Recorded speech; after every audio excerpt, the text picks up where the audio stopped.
datang di podcast obrolan santai bareng kita di kelompok 4. Podcast yang isinya obrolan ringan tapi tetap ada ilmunya. Nah, di episode kali ini kita mau bahas satu kota kecil di Jawa Tengah yang punya cerita sejarah yaitu Ambarawa. Sebelum ke topik pembicaraan, mari kita perkenalkan diri. Perkenalkan, nama saya Siska Elkustin, absen 33. Saya Ispriana Alvina Duduro, absen 16. Saya Limega Saputri Ramadhani, absen 5. Saya Diajari Saputri, absen 10. Saya Nutra Mawati, absen 1. Ada yang pernah tahu kisah sejarah Ambarawa? Aku tahu. Oke, kita mulai. Siapa dulu ya? Aku.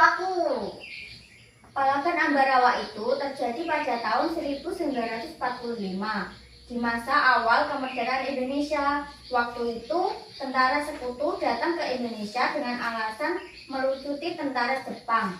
Tapi ternyata kehadiran mereka malah mengancam kedaulatan Indonesia yang baru saja merdeka. Nah, di sini rakyat Indonesia dan TNI nggak tinggal diam. Mereka bersatu buat melawan sekutu yang ada di wilayah Ambarawa dan sekitarnya. Yang menarik, perjuangan dipimpin langsung oleh Kolonel Sudirman. Beliau terkenal dengan strategis perang yang cerdas, salah satunya taktik pengepungan. Dan akhirnya berkat kerjasama antara tentara dan rakyat, Indonesia berhasil memenangkan pertempuran itu. Palagan Ambarawa jadi simbol semangat perjuangan rakyat mempertahankan kemerdekaan. Sekarang, buat mengenal peristiwa tersebut, dibangun monumen Palaga Ambarawa. Biasanya tempat ini dikunjungi para pelajar, apalagi pas ada tugas sejarah. Tapi sebenarnya tempat ini juga cocok buat wisata edukasi.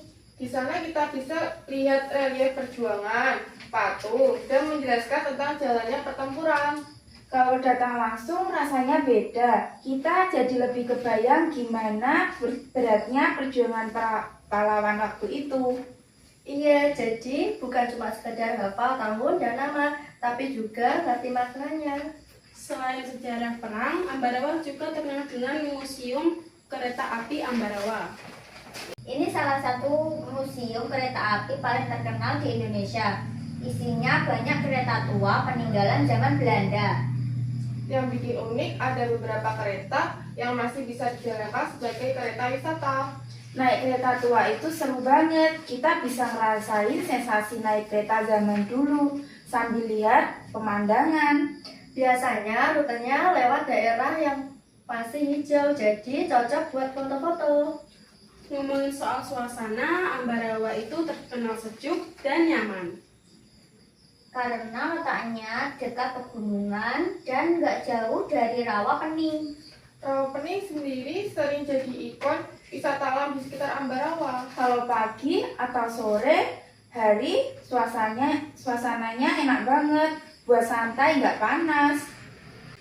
Maknanya Ambarawa cocok buat wisata sejarah sekaligus wisata alam. Dari Ambarawa, sebenarnya kita bisa belajar banyak hal. Salah satunya tentang semangat persatuan antara rakyat dan tentaranya. Juga tentang keberanian mempertahankan kemerdekaan, walaupun kondisinya serba terbatas. Dan yang paling penting kita ajarkan buat lebih menghargai jasa para pahlawan. Karena kemerdekaan yang kita nikmati sekarang itu hasil perjuangan panjang. Oke, siapa yang tahu apa itu Palaga Ambarawa? Aku tahu. Pertempuran antara TNI dan rakyat Indonesia melawan tentara sekutu pada tahun 1945. Siapa yang tahu pemimpin perjuangan dalam Palagan Ambarawa? Aku tahu. Apa? Kolonel Sudirman. Oh iya. Siapa yang tahu tempat bersejarah di Ambarawa? Aku tahu. Apa? Monumen Palaga Ambarawa. Iya betul. Mengapa Museum Kereta Api Ambarawa menarik? Aku tahu. Karena penyimpanan kereta api kuno Dan ada kereta wisata. Ya, benar. Siapa yang tahu nilai apa yang bisa kita pelajari dari sejarah Ambarawa tadi? Aku tahu. Apa? Semangat, perjuangan, dan persatuan. Ya, betul. Tepuk tangan. Nah, itu dia obrolan santai kita tentang Ambarawa. Kota kecil tapi punya sejarah dan makna yang besar. Semoga setelah dengerin podcast ini, kalian jadi lebih kenal Ambarawa ya.